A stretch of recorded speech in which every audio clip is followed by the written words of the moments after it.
गुरुर्साक्षात् परब्रह्म तस्मै श्री गुरवे नमः।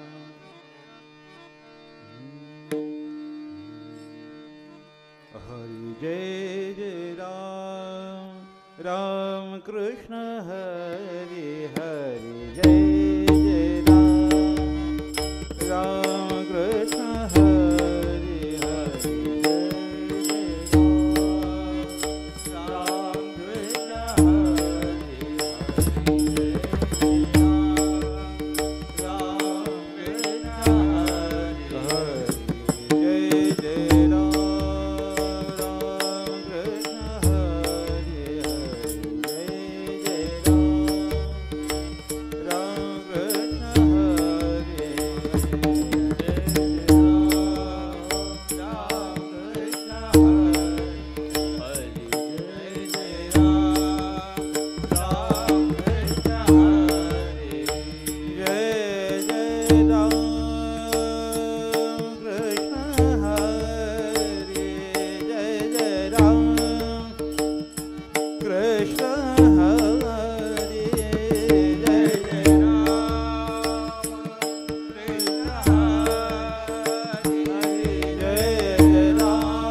राम कृष्ण हरि हरि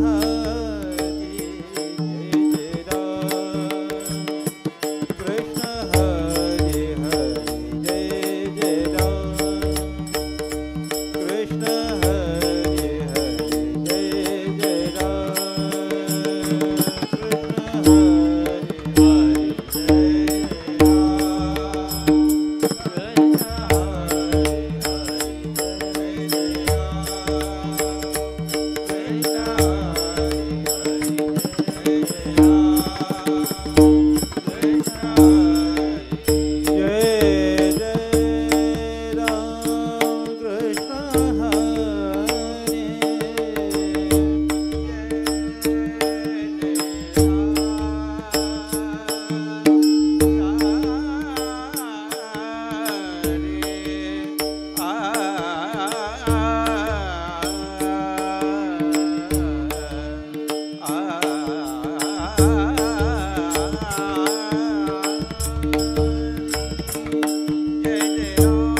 तो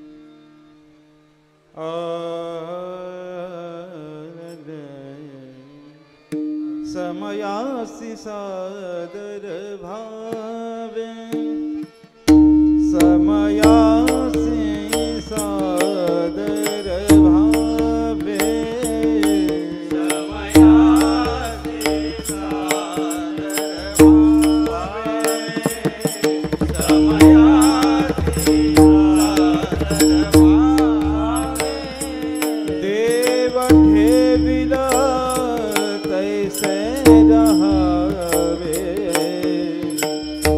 देव ठेविल तैसे रहवे समयासी सादर भावे समयासी सादर भावे देव ठेविल तैसे रहवे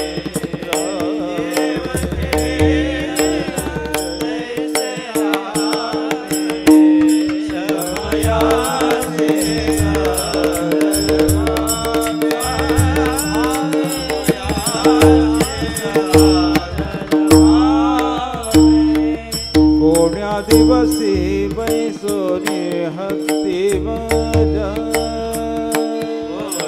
दिवसी बैसोनी हक्ति बजा दिवसी पालखी सुभेदा दिवसी पालखी सुभेदा कोण्या दिवसी पायीचा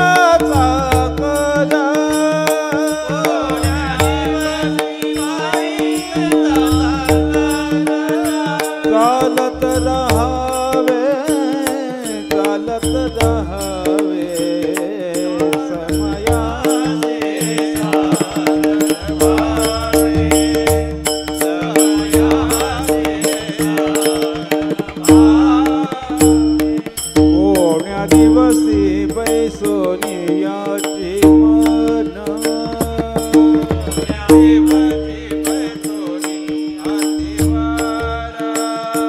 कोण्या दिवसी घरात नाही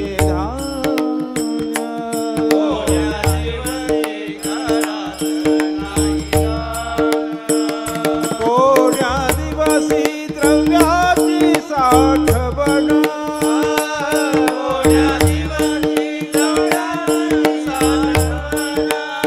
कोठे साठवावे समयासी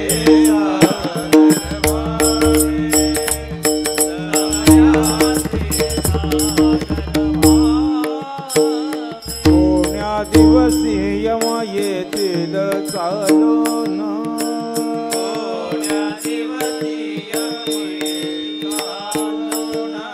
कोण्या दिवसी प्राण जातील घेऊन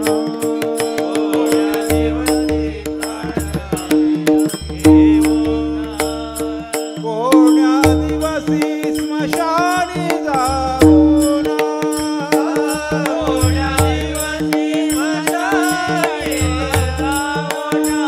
एकटे रहावे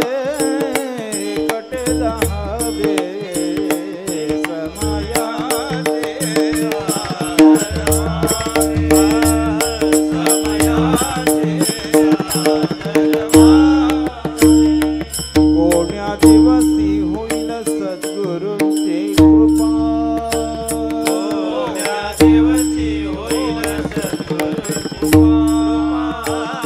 कोण्या दिवसी चुकती जन्म मरणाच्या खेपा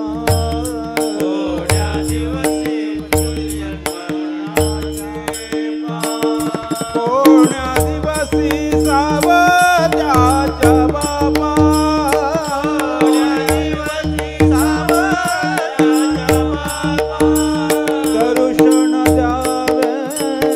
दर्शन द्यावे समयासी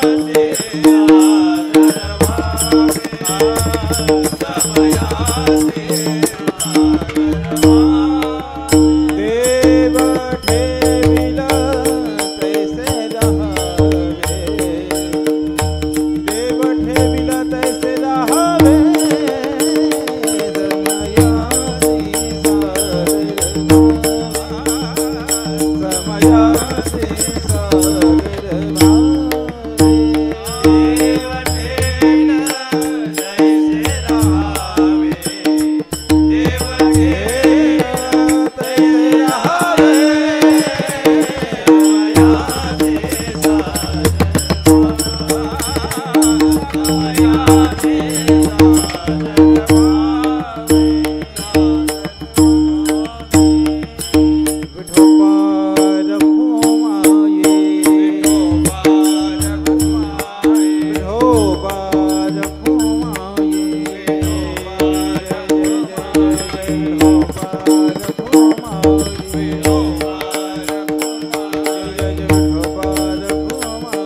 देवासी सादर भावे देव ठेविल तैसे राहावे. प्रस्तुत प्राप्त प्रसंगी सेवेकरिता निवडलेला अभंग. कर्तुम अकर्तुम अन्यथा कर्तुम शक्ती असलेला पंढरीश पांडुरंग परमात्मा ज्यांनी आपल्या हृदयामध्ये साठवला त्या संत श्रेष्ठ सावता महाराजांचा हा अभंग अतिशय गोड चिंतने म्हणणे असा अभंग आहे. या अभंगामध्ये संत श्रेष्ठ सावता महाराज मानवी जीवनामध्ये मनुष्याने कसं जीवन जगावं आणि या जीवनामध्ये कसं राहावं याची मार्मिक शिकवण संत श्रेष्ठ सावता महाराजांनी या अभंगामध्ये दिलेली आहे. गायलेल्या अभंगावर काही बोलण्यापूर्वी अगदी थोडक्यात परिहार द्यायचा तो असा. या खेरणे गावातील एक प्रतिष्ठित व्यक्ती दत्तू गंगाराम पार्टे यांचं देहावसन झालेलं आहे आणि त्यांच्या या जीवनातील शेवटच्या सोहळ्यानिमित्तानं ही संगीत प्रवचनरूपी सेवा माझ्याकडे आलेली आहे. तेव्हा तुम्हा कृपाळू संतांच्या आशीर्वादाने आणि श्री गुरूंच्या कृपेने सेवा पार पडायची आहे. आपण ज्या लोकामध्ये राहतो त्याला मृत्यूलोक म्हणतात आणि या मृत्यूलोकाचा नियम असा आहे की या मृत्यूलोकामध्ये जो जो कोणी येतो त्याला मरावं लागतं. जग शब्दाची उत्पत्ती करत असताना शास्त्रकर्त्यांनी अशी केली आहे. जग शब्दामध्ये दोन शब्द आहेत, दोन अक्षर आहेत, ज आणि ग. जन जायते गम गच्छते. या मृत्यूलोकामध्ये जो जो कोणी येतो त्याला एक ना दिवस आपल्या या इहलोकाचा, आपल्या कुटुंबाचा, आपल्या परिवाराचा निरोप घ्यावाच लागतो आणि हा मृत्यूलोकाचा नियम आहे. तुम्हा आम्हा सामान्यांना निरोप घ्यावा लागेल यात नवल नाही. या मृत्यूलोकात झालेल्या ईश्वरी अवतारांना सुद्धा निरोप घ्यावा लागला म्हणजे मरावं लागलं. पण मोठी लोक आहेत म्हणून मेले म्हणता येत नाही. मग काय म्हणावं लागतं? निजधामाला गेले. अहो निजधामाला गेले म्हणजे मेलेच की नाही. मग देवादिकांना जर मरावं लागत असेल तर आपल्याला मरावं लागेल यात नवल नाही, कोणत्याही प्रकारचं आश्चर्य नाही. तुकोबराय तर म्हणतात की एखादा नवजात शिशु ज्या वेळेला जन्माला येतो त्यावेळेला जन्माला येत असतानाच मृत्यूला सोबत घेऊन येत असतो. तुकोबरायांचे शब्द पहा. उपजल्या पिंडा मरण सांगाती. उपजल्या पिंडा मरण सांगाती. उपजल्या पिंडा मरण सांगाती. उपजल्या पिंडा मरण सांगाती. मरती उपजवीती सवेती. मरती उपजवीती सवेती. लक्ष 84 करा सोडवण. लक्ष 84 करा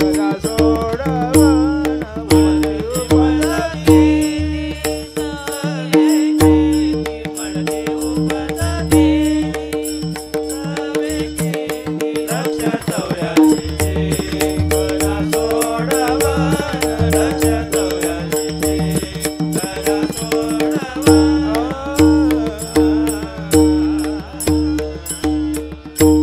तुकोबरायांचे शब्द पहा. उपजल्या पिंडा मरण सांगाते. तुकोबराय म्हणतात की एखादा नवजात शिशु ज्या वेळेला जन्माला येतो तो जन्माला येत असतानाच मरणाला म्हणजे मृत्यूला सांगाती. सांगाती शब्दाचा अर्थ सोबती. मग तो सोबत घेऊन सोबत असतो. पण कधीपासून? जन्माला आल्यापासून. मग मोठं होताना सुद्धा तो आपल्या सोबत आहे.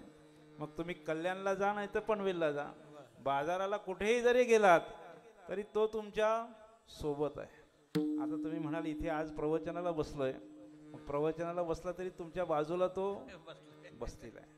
मग तुमच्या बाजूला बसलाय म्हणून शेजाऱ्याकडे लाल डोळे करून पाहायचे नाही असं आपल्याला तो दिसतही नसतो. पण तो आपल्या नेहमी सोबत असतो आणि तो कुणालाही चुकवता आला नाही. कोणी कितीही प्रयत्न केले तरी मृत्यू काही कोणाला चुकवता आला नाही. आणि मग आपल्या मराठी भाषेमध्ये कशी म्हण आहे, जो खाटेवर आला त्याला ताटेवर जावं लागतं आणि ज्याचं वारसं झालेलं त्याचं 13 वय ठरलेलं आहे. आणि अशा मृत्यूलोकाच्या या नियमाप्रमाणे श्री दत्तू गंगाराम पार्टे यांचं हे 13व्याच्या निमित्तानं ही संगीत प्रवचन रूपी सेवा आहे. तेव्हा सेवेकरिता निवडलेला अभंग समय अनुचित असा आहे. कारण आम्ही घरून निघालो तेव्हा गाडी घेऊन निघालो, गाडी बेल नाक्यापर्यंत येईपर्यंत आमची गाडी खराब झाली. तिथे गॅरेजला गाडी टाकली, ढोपरी महाराजांना फोन केला, त्यांनी आम्हाला इथे येऊन सोडवलं. म्हणून समयासी सादर व्हावे, देव ठेविल तैसे राहावे. एक संत श्रेष्ठ सावता महाराजांचा अतिशय गोड चिंतनी मननी असा मार्मिक शिकवण देणारा असा अभंग आज आपण सेवेकरिता निवडलेला आहे. मानवी जीवाचा स्वभावाचा जर आपण विचार करू गेलो तर मानवी जीवाचा स्वभाव हा सुखाभिलाषी आहे, त्याला सुखाची अपेक्षा आहे.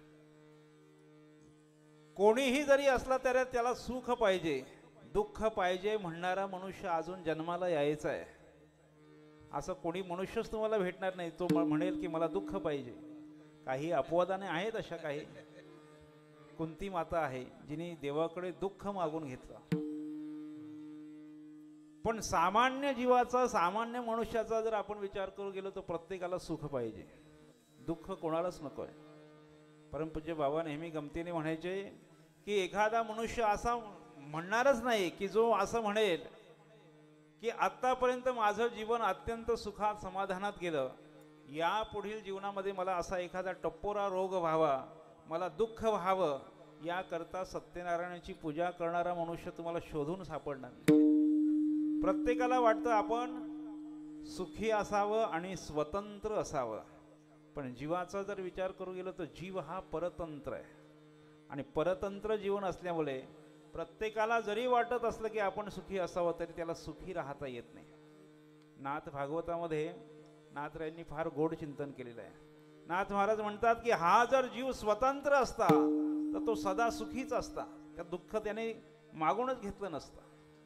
प्रत्येकाला वाटत असतं की आपलाही बंगला 3 मजली बंगला असावा, घरासमोर 50-60 लाखाची गाडी असावी, बँक बॅलन्स मजबूत असावा, जमिनी किती असावे हो, अगदी मुरबाड पासून इकडे महाड पालीपर्यंत एवढी जमीन संपत्ती असावी, संतती भरपूर असावी, असं प्रत्येकाला वाटत असतं. पण प्रत्येकाला जरा वाटत असलं तरी प्रत्येकाच्या जीवनात असं घडतच असं नाही. का घडत नाही हो? कारण जीव हा स्वतंत्र नाही, जीव हा परतंत्र आहे. म्हणून नाथ महाराज म्हणतात जीवाशी असती स्वतंत्रता, तरी तो दुःख भोगी न भोगता, सदा सुखीच असता अलुमाळू. तो सदा सुखीच राहिला असता का? स्वतंत्र असता तर. पण जीव हा परतंत्र आहे आणि परतंत्र असल्यामुळे त्याला दुःखच भोगावं लागतं. आता याला परतंत्र जीवन अगदी साधं सोपं उदाहरण द्यायचं झालं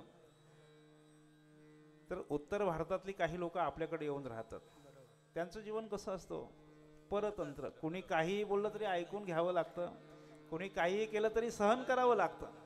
तसं परदेशामध्ये गेल्यानंतर आपणही जर तिकडे गेलो तर आपलं जीवन कसं आहे?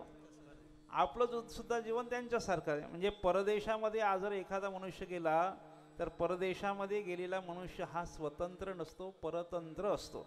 तुम्ही जर दुसऱ्या देशात गेलात तर दुसऱ्या देशाचे कायदे तुम्हाला मानावेच लागतात, तुमची इच्छा असो अथवा नसो. तुम्ही दुबईला गेलात तर कोणाकडे तुम्ही वर नजर करून पाहता येत नाही. का पाहता येत नाही? कारण तिथले कायदेच तसे आहेत आणि पाहिलात तर शिक्षा झाल्याशिवाय राहत नाही. म्हणून दुसऱ्या देशामध्ये गेल्यानंतर म्हणजे परदेशामध्ये गेल्यानंतर जीव हा परतंत्र असतो. तसं आपण सुद्धा आपल्या देशात येऊ का? आपल्या देशात नाही, आपण दुसऱ्या देशात आलेलो आहोत. बरं, दुसऱ्या देशात आल्यानंतर जो वेश धारण केला तो वेशही आपला नाही, देशही आपला नाही. प्रमाण सगळ्यांच्या पाठातलं आहे. देश वेश नव्हे माझा, सहज फिरत आलो, करू सत्ता कवणावरी, कोठे स्थिर राही. म्हणून या जीवाला खूप दुःख भोगावं लागतं. का दुःख भोगावं लागतं? कारण तो परदेशात आलेला आहे आणि स्वतंत्र नाही आहे.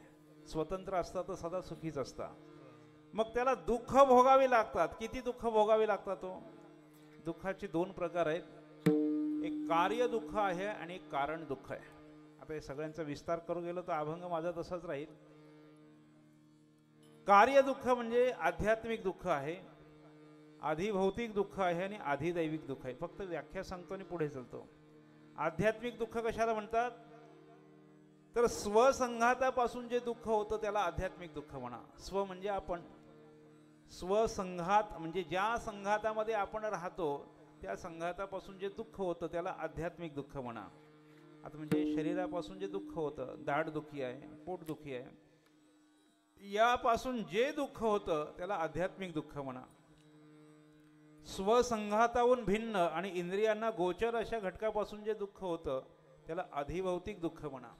एखादा वारकरी आहे आणि त्या वारकऱ्याच्या अंगणामध्ये जर शेजाऱ्याच्या कोंबड्या येत असतील आणि त्याने जे दुःख होतं त्याला काय म्हणायचं?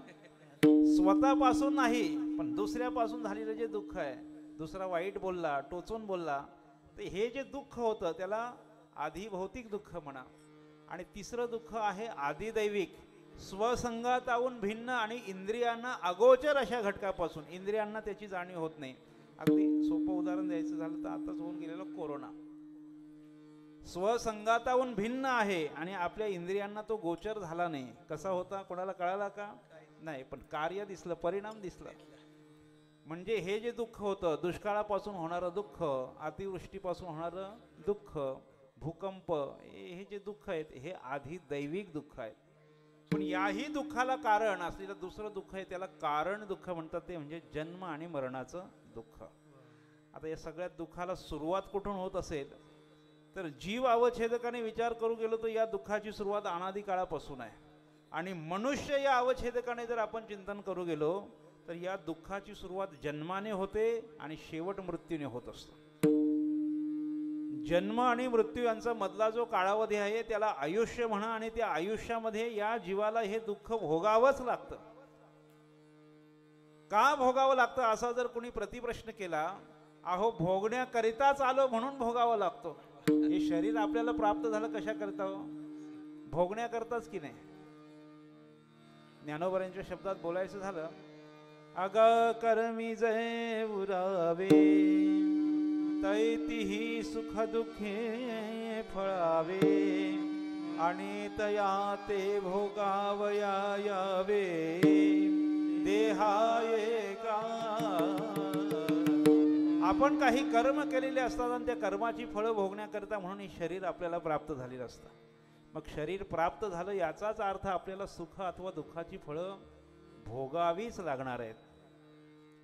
मग ही दुःखाची जी फळं आहेत ही जर भोगावीच लागणार आहेत, ते भोगण्यापासून जर गत्यंत नसेल तर त्यापासून पळून जाण्यात काय अर्थ आहे?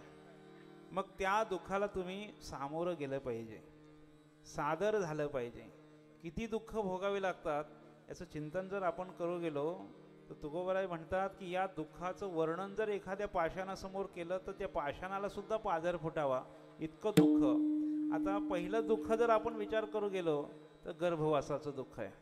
काय सांगू गर्भीच्या यातना. आता गर्भवासात किती दुःख आहे हो. गर्भवासामध्ये नाकी तोंडी कृमी क्रीडे. आता गर्भवासामध्ये काय एसी लावलेली असते का? एसी नाही लावलेली. नाका तोंडामध्ये अशी ती किडे अशा आतमध्ये घुसलेली असतात. मग तिथे काय आनंद होत असेल का? बरं, गर्भामध्ये असताना सुद्धा जर आईने चटणी खाल्ली तर त्याचा त्रास कोणाला? त्या गर्भाला होत असतो. गर्भवासाचे दुःख थोडे या गर्भवासामध्ये, म्हणून गर्भवासाचं दुःख आहे. पुढे मोठा झाल्यानंतर सुद्धा आध्यात्मिक, आता आपण चिंतन करून आलो, आध्यात्मिक, अधिभौतिक, अधिदैविक दुःख भोगावीच लागतात. पुढे म्हातारपणाचं दुःख फार वाईट आहे. सगळ्यात मोठं दुःख म्हातारपणाचं. आयुष्यभर काबाड कष्ट करून हाडाची काढं, रक्ताची काढं करून, रक्ताचं पाणी करून जी काही संपत्ती कमवलेली असते ती म्हातारपणी सुनबाई येते आणि कमरेच्या चाव्या घेऊन जाते.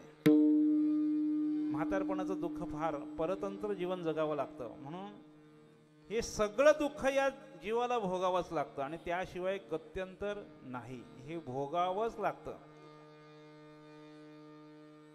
ज्ञानोबारांनी एक फार गोड दृष्टांत दिलेला आहे. पूर्वीच्या काळी श्रीमंत लोक वाडे बांधायचे, म्हणजे बंगले बांधायचे. आता जसे सिमेंटचे बांधतात तसे नाही, तसे पूर्वी लाकडाचे बांधायचे, लाकडाचे असं.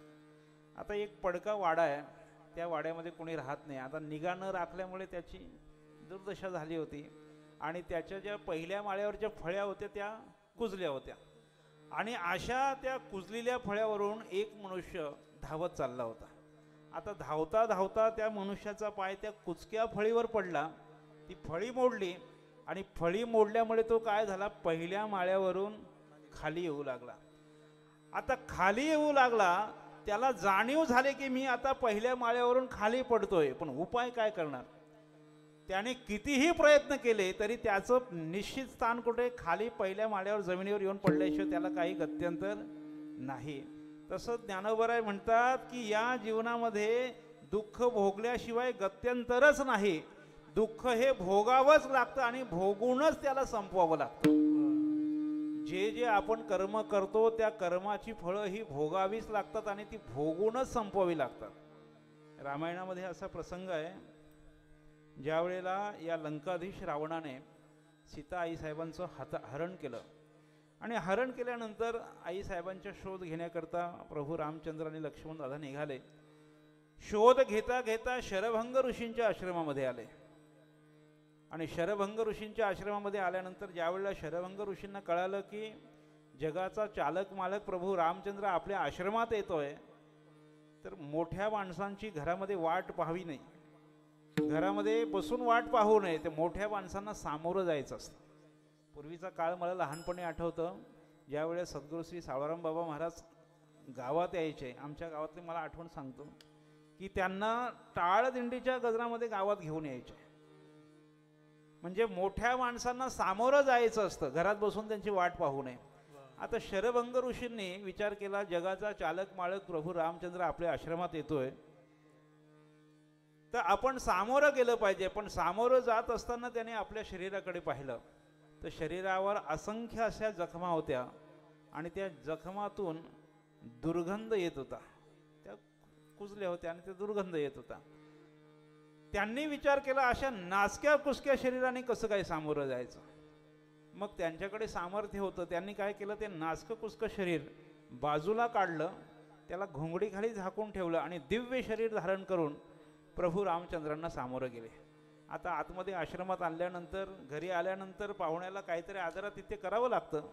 तर काजू बदाम पिस्ता सफरचंद काही फळ काहीतरी द्यावं लागतं. अतिथी देवो भव, जर काही दिलं नाही तर तो आपली पुण्य संपत्ती घेऊन जातो, म्हणून निदान पाणी तरी आलेल्या पाहुण्याला आपण दिलं पाहिजे. फळं खाता खाता लक्ष्मण दादाला कुठंतरी कुचका वास येत होता, दुर्गंध येत होता, तो थोडा नाक इकडे तिकडे करत होता. आता हे कोणाच्या लक्षात आलं, शरभंग ऋषींच्या लक्षात आलं. आणि लक्षात आल्यानंतर मग लक्ष्मण दादाला घेऊन शरभंग ऋषी त्या नासकं कुचकं शरीर ज्या खोळीमध्ये ठेवलं होतं तिथे गेले. आणि तिथे गेल्यानंतर त्यांनी सांगितलं, म्हणे या शरीराचा दुर्गंध येतो, म्हणे हे शरीर कोणाचं आहे, तो म्हणतो माझंच आहे. या नासक्या कुचक्या शरीराने तुम्हाला सामोरं जाता येत नाही म्हणून म्हणे हे दिव्य शरीर धारण केलं. त्यावेळी लक्ष्मण दादांनी त्यांना प्रश्न विचारला, जर तुमच्याकडे एवढं सामर्थ्य आहे की तुम्ही नाचकं कुचकं शरीर बाजूला करून दिव्य शरीर धारण करू शकता, तर मग या नाचक्या कुचक्या शरीरावरच्या जखमा तुम्हाला बऱ्या करता येत नाही का. म्हणे तुमच्या जखमा मला बऱ्या करता येतात, पण त्याचे म्हणे जखमा जरी बऱ्या केल्या तरी त्या जखमांचे जे भोग आहेत ते भोग शिल्लक राहतील आणि त्या भोगामुळे मला पुन्हा जन्माला यावं लागेल. याचा अर्थ काय की कोणी कितीही जरी संपन्न असला, शक्तिशाली असला, तरी सुद्धा त्याला कर्माची फळं ही भोगावीच लागतात. म्हणजे दुःख हे भोगावंच लागतं, त्याशिवाय गत्यंतर नाही. मग दुःख हे भोगूनच संपवायचे असतील, मग त्या दुःखापासून पळून जाण्यात काय अर्थ आहे. त्या दुःखाला काय झालं पाहिजे, सामोरं झालं पाहिजे. आणि हीच मार्मिक शिकवण संत श्रेष्ठ सावता महाराजांनी अभंगाच्या पहिल्या चरणामध्ये दिलेली आहे.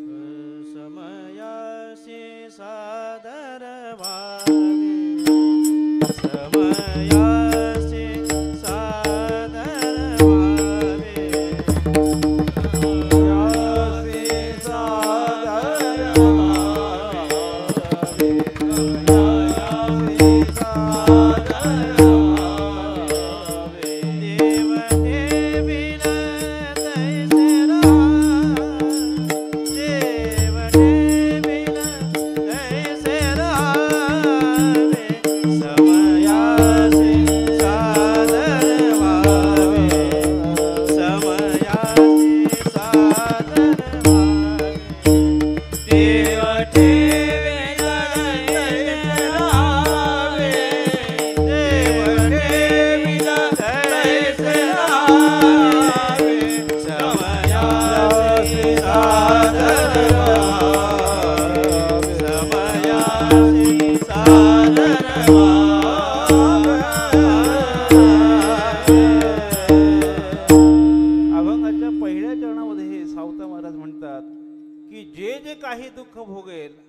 जसा जसा समय प्राप्त व्हाल त्या समयाशी पासून पळून न जाता त्या समयाला तुम्ही काय व्हा, समयाशी सादर व्हावे आणि त्या समयाप्रमाणे देवाने जसं ठेवलं असेल तसं तुम्ही राहा.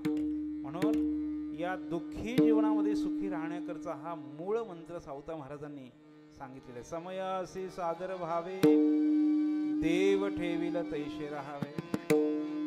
जो जो प्रसंग येईल त्या प्रसंगापासून तुम्ही पळून न जाता, व्यतीत न होता त्या दुःखाला तुम्ही सामोरं गेलं पाहिजे. कारण दुःख आपण चिंतन करून आलो, दुःखाची फळं ही भोगूनच संपवावी लागतात, त्यापासून आपल्याला पळता येत नाही. कुणी म्हणेल की ही दुःखाची फळं मी भोगणारच नाही, असं म्हणणाऱ्याला दुःखाची फळं तर भोगावीच लागतात, उलट अजून दुःख भोगावं लागतं. तुकोबारांचे शब्द पहा. तुकोबाराय म्हणतात, या दुःखाचा जो कोणी उद्वेग करेल त्याला अजून दुःख भोगावे लागतात. वाहिल्या उद्वेगा दुःखाची केवळ, वाहिल्या उद्वेगा दुःखाची केवळ, वाहिल्या उद्वेगा दुःखाची केवळ, वाहिल्या उद्वेगा दुःखाची केवळ.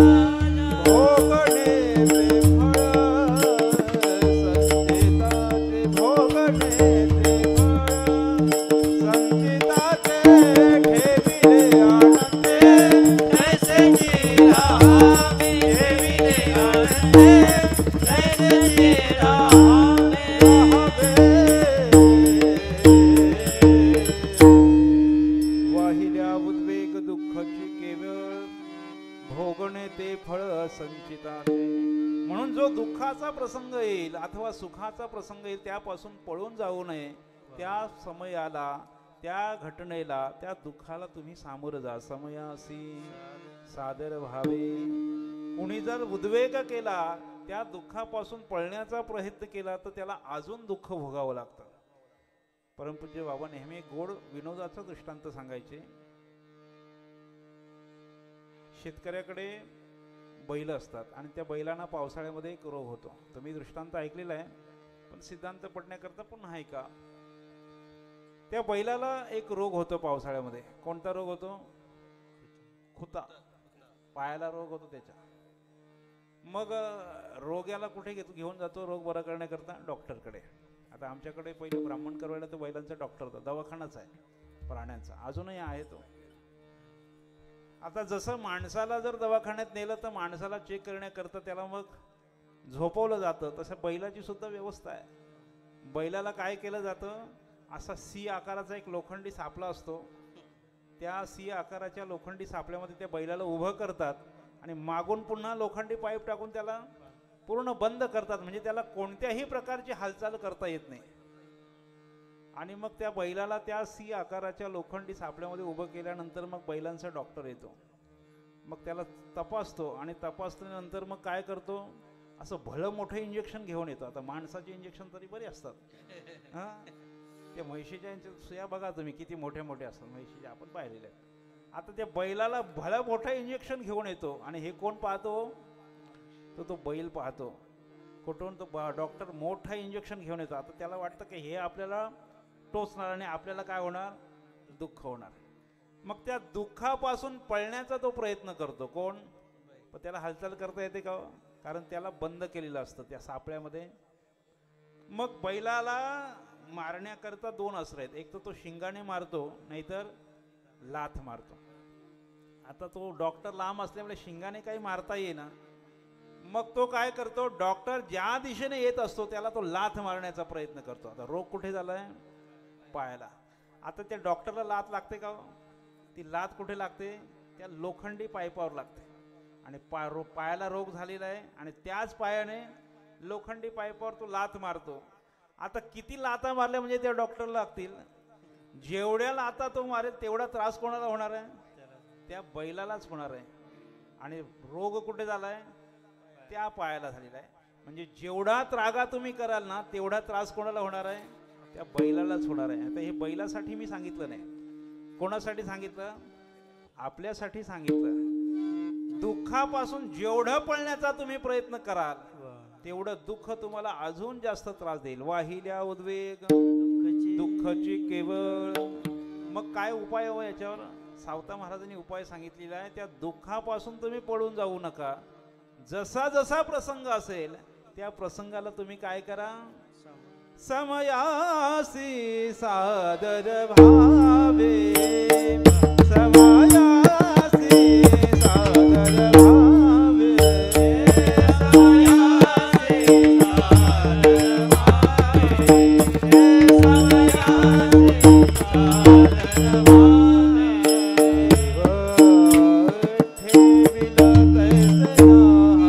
भावे,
ठेविल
तैसे नावे,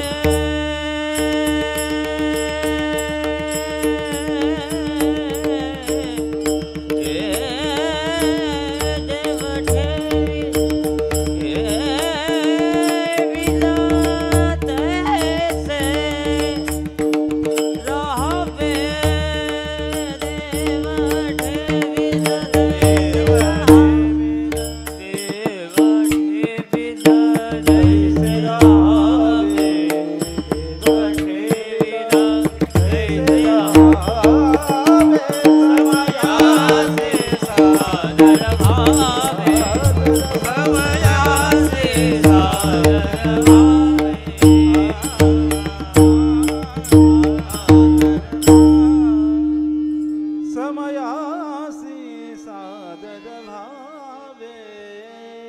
मी ज्यांच्याकडे संगीत शिकलो ना,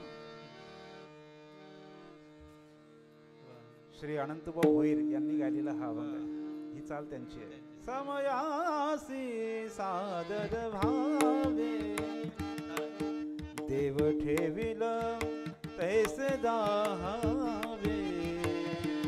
संतश्रेष्ठ सावता महाराजांनी एक फार मार्मिक शिकवण दिलेली आहे. तुम्ही दुःखापासून पळून जाऊ नका. कठीण प्रसंगाला तुम्ही सामोरं जा. जसा समय असेल, जसा प्रसंग असेल, समय असी सादर व्हावे. आणि देवाने जसं ठेवलं असेल त्यातच राहण्यामध्ये आपलं कल्याण आहे, त्यातच आपला शहाणपणा आहे. जसं आपण बैलाचं उदाहरण पुन्हा नजरेसमोर आणा. त्या बैलाचा शहाणपणा याच्यात आहे की त्या डॉक्टरने आणलेल्या इंजेक्शन टोचून घेण्यामध्ये त्याचा जसा शहाणपणा आहे, तसा आपल्या वाट्याला आलेले जे जे काही दुःख आहेत ते दुःख भोगण्यातच आपला शहाणपणा आहे. कारण जर दुःख भोगले नाहीत तर त्या दुःखाचा भोग तसा शिल्लक राहीने ते भोगण्याकरता पुन्हा जन्माला यावं लागेल. म्हणून समयासी सादर व्हावे, देव ठेविल तैसे राहावे. म्हणून जसा जसा प्रसंग येईल तसा तसा आपण त्याला सामोरं केलं पाहिजे. मग प्रसंग कसा असो, सुखाचा असो अथवा दुःखाचा असो. कधी कधी असा प्रसंग येतो की समाज तुम्हाला डोक्यावर घेऊन नाचतो, जिंदाबाद जिंदाबाद तुमच्या नावाने हाका मारतो, पण तो समाज कधी उलटून मुर्दाबाद म्हणेल सांगता येईल का हो?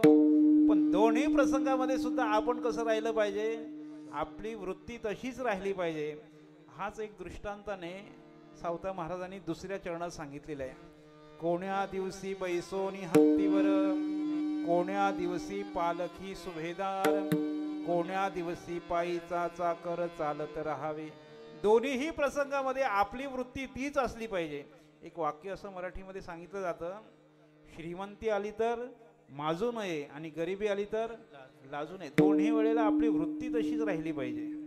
म्हणून जसा जसा प्रसंग येईल त्या त्या प्रसंगाला तुम्ही सामोरं जा. समयासी सादर व्हावे, देव ठेवील तैसे राहावे.